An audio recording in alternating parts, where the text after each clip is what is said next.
So thank you to Anhat and Satark Nagrik Sangathan, because I think it was important to have this meeting. I remember that evening when I was looking on social media, when the order came, there was a lot of confusion. Somebody was like, what is the point? What will we get?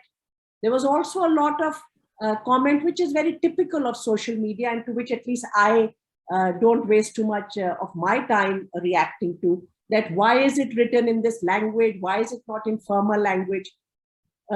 After having heard Gladstone, for instance, and what the thought that really crossed my mind was, I wish someone like Gladstone was speaking in the Supreme Court. I sometimes feel that the world of courts has got so abstracted from reality that we have, we are no longer talking about people. And I'm not talking about emotions. I'm not talking about, but I am talking about placing the human being at the center of any of our cases. And I think it is almost by design that in the Supreme Court, people are not interfacing with the judiciary, unlike, say, in district court, sessions court, where you at least see the havoc that law is causing on people's lives.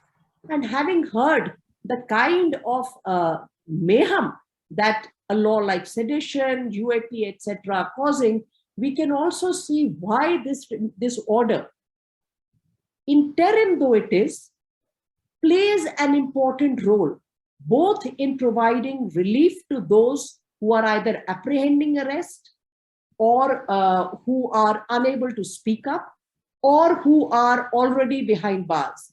And therefore, while it is an interim order, I think it's an important order and a significant order. And I think we also need to understand that this campaign against the offense of sedition has been going on through civil society for very long. And it's not as though the court one day wakes up and decides to give us this largesse. Voices on the ground, voices like Gladstone, the kind of research that Article 14 has done, legal academic research done prior to that, challenges posed, a prior challenge by Uday Kumar before the Supreme Court. There is and conversations like this across civil society. So we need to recognize that these orders come at the back of us raising our voice repeatedly. And therefore, it is not about the Supreme Court is great or not. I'm not even sure why that is ever a conversation. The point is, what is the order? And these are issues that we as civil society speak about. And we must see that these are the consequences of our work, especially when times are so difficult. I remember that evening a client came to me and I actually said to him in all seriousness, who is a client who's active on social media, I said, oh, please go ahead and write whatever you feel like. Otherwise, I'm constantly in panic mode when my clients are posting things, because I'm like, oh no, one more case on our head. I said, but of course we have 153A, so just be careful, how you articulate what you want to say. It's very interesting that in this case, but before I go there, just very quickly, because as Anjali mentioned, I am one of the counsels in this case. A whole batch of petitions have been filed. Justice Lokur had said that, there is this in para 8E of the 11th May order, there is this reference to directives. And I thought I'll just share as to where that directives came from and what transpired in court on that day. So as we know, the hearing happened over a couple of days, and there was this whole issue which Justice Lokur has already mentioned, that since Kedarnath judgment of 1962 was decided by a 5-judge bench, a 3-judge bench with the CJI cannot overrule, was one view. Many of us do not share that view, and I'll explain the legal grounds about that. But that was one of the issues that was raised in the court. At that point, the court made it clear, all right, while the issue of the reference, etc., is to be decided, why doesn't the state take some? The state kept saying, the court then said, why don't you do something if you're saying, that you can look into this? And it was in that context that the state, the Solicitor General actually said, we can issue some directives. of course, all of us urged the Supreme Court that it must be through a judicial order for a host of legal constitutional reasons. The Solicitor General representing the Union of India cannot issue orders on what a state police can or cannot do, what the state judiciary can or cannot do. That would be a breach of the federal structure that our constitution provides us, and therefore it was important that the Supreme Court must issue the orders. However, the court left it open if the union wants to issue any orders. The union anyway, to my mind, was speaking in a forked tongue. There is an affidavit telling us that the Prime Minister is very cognizant of human rights, and there is a written submission on behalf of the Union of India which is saying Kedarnath is very good law. So at the best of times, I find it hard to comprehend what the Union of India is saying in the courtroom. So I will not waste energy on that presently. So that is what the directive was. It really doesn't matter anymore. I think the directives issued by the Supreme Court will hold. There are some gaps there which have been already highlighted by Justice Lokur, and perhaps in time people will come forward to the Supreme Court and secure clarification on those points. I want to move very quickly on who are the petitioners. And I think it's very telling. Two things I found were telling in the list of petitioners that we have. One, that I myself, for instance, have filed on behalf of two women editors, Patricia Mukim, who is the editor of Shillong Times from Meghalaya, and Anuradha Basin, who is the editor of Kashmir Times from Jammu and Kashmir. And the reason why I worked with these two petitioners was because we believe that sedition offense has a particularly impacts on freedom of press, which is part of the larger freedom of speech, but is distinct in its own right. The press has always been held, including in judicial orders, to be the fourth pillar of democracy. We know the state of the press in our country, and therefore the small, limited, independent press that we have, media that we have, both electronic, print, otherwise, is also getting increasingly reined in and punished through the offense of sedition. Secondly, because sedition and Article 19 look at issues of security of the state, etc. These two women editors work in areas where the state can claim that there are some concerns about national security, both in Northeast and Jammu and Kashmir. But interestingly, when I looked at the list of petitioners, the Editors Guild of India, Foundation of Media Professionals, Sashi Kumar, a senior journalist, Arun Shauri and Common Cause. Then you have Patricia Mukim and Anuradha Basin, who I mentioned. So we do actually have many members and two journalists who were themselves facing sedition, Kishore Chandra Wangakhemcha and Kanhaiya Lal Shukla from Manipur. So these were all members of the press who actually have come forward. So clearly the press was feeling the impact of the sedition offense very grievously, both in discharging its professional duty and being able to inform and speak. The other petitioners are People's Union for Civil Liberties. PUCL has also issued a very important statement pursuant to the order of 11th May, highlighting both what the order does and what are the possibilities, which Justice Lokur also drew our attention to, about how other provisions, other penal laws, other draconian laws like UAPA, etc., will and do continue to be used in a malified manner by the state. Another very interesting petitioner is Major General S.G. Vombatkare, and his is the lead petition. And I think Mr. Vombatkare is actually a very important petitioner for the court also to reckon with. He was also the petitioner who challenged the Aadhaar Act, and he has systematically fought and come before the court for freedoms. Here is an 80-year-old retired Major General who has served in the armed forces and has actually fought the 1965 war against Pakistan, etc. And he's actually been in combat himself. So, he said in the interview after the order, he said that why do we fight on the borders of the country? Why am I as a soldier willing to sacrifice my life so that people in the country can enjoy freedoms and the independence? And that is what motivates me as a soldier to be ready to sacrifice my life. I thought it was a remarkable way of giving us an insight, and a very different way rather than some jingoistic rhetoric that is usually given. So here we have Mr. Major General Vombatkare as the lead petitioner. You also have Dr. Sanjay Jain, who was an assistant professor from ILS Pune, who's also one of, and Mahua Moitra, a member of parliament from TMC and well-known, somebody whose speeches we are all familiar with. So this is the cast of characters that is before.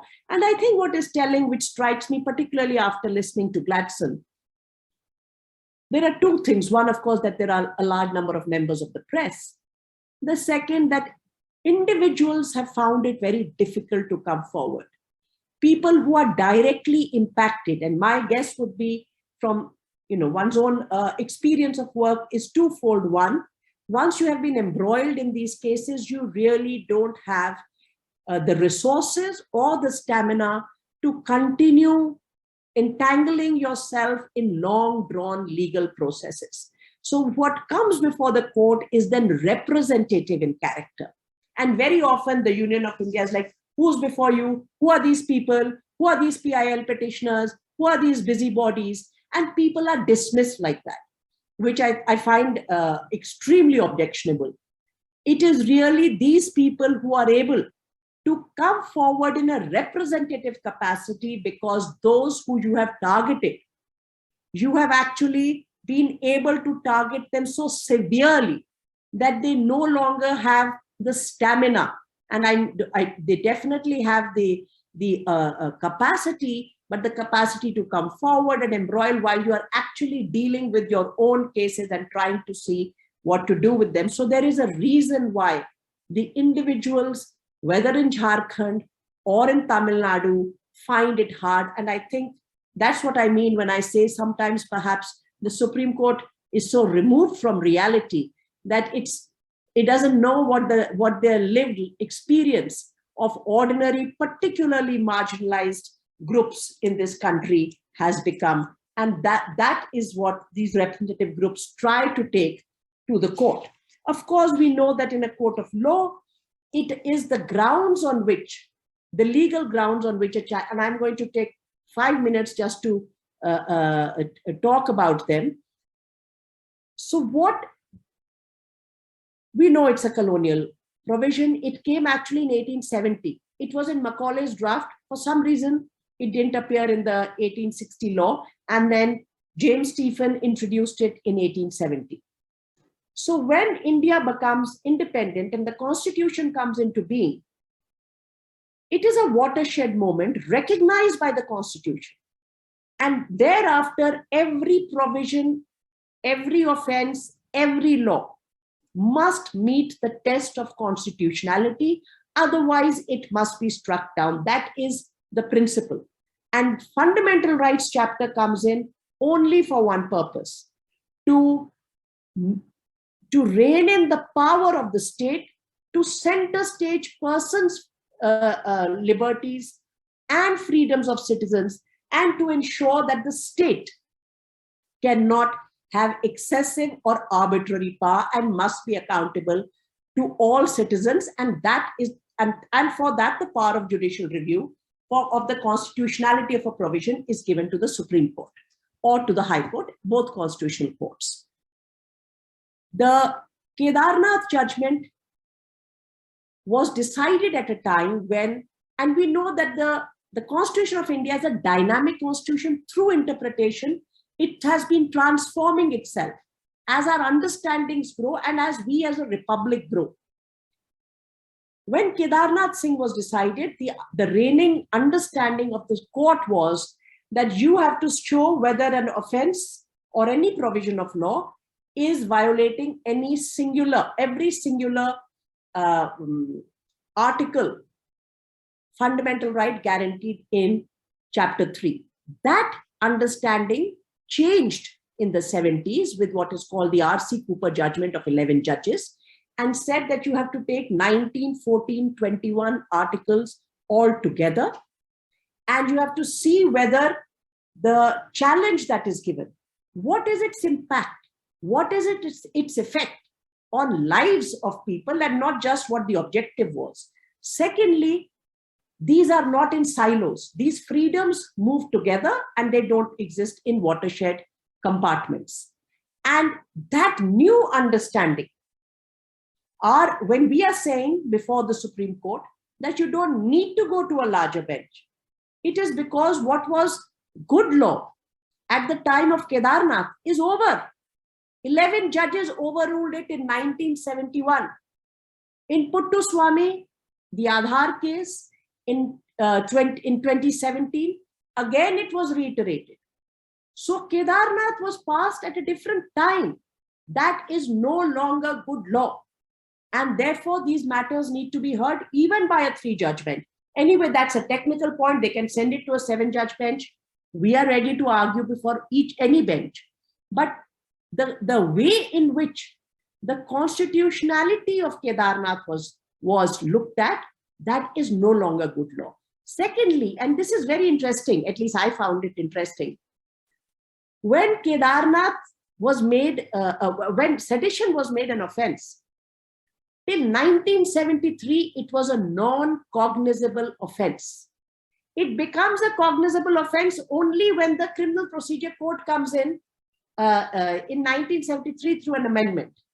A non-cognizable offense means that if you want to arrest somebody, you will have to go and get a warrant from a magistrate. So even when it was a colonial offense, the colonial masters said there should be magisterial oversight before arrest. And in 1973, it becomes a cognizable offense. Of course, it was always non-bailable. It becomes a cognizable offense. And then the police just gets up and whatever tweet, message, whatever they don't like, whatever their political masters don't like, and lo and behold, arrests are being made because, police really has nothing better to do in this country. And it's interesting that this shift to cognizable, this was not there in 1962. This happens in 1973. So the offense that was tested in Kedarnath is not the same offense. It's a different offense. The third point, which I want us to just think about, look at the sentence that the sedition offense carries. There is no provision in the entire Indian Penal Code which has this kind of sentence. You can be sentenced for life imprisonment with fine. And we know that in India, life means life, not 14 years, what Hindi cinema has been telling us. Life imprisonment with fine, or 3 years, or 3 years with fine, or only fine. So I can be sentenced only with fine, or I can be sentenced with life imprisonment. Has anybody ever seen this range of sentencing in any offense in the Indian Penal Code? I have not seen it. And I checked it very thoroughly for this matter. And there is no sentencing guideline. It doesn't say that if you are going to say these kind of things, because after all, it's all about words and visual representation, then it will be, you'll get a higher sentence. It doesn't say anything like that. It just gives this, so it gives unbridled judicial discretion that you can go ahead and give any sentence depending on, without any guidance to the judiciary, either from the legislature or sentencing guidelines. The other aspects are a little, one other aspect, and the rest are too legal and technical. I won't go into it.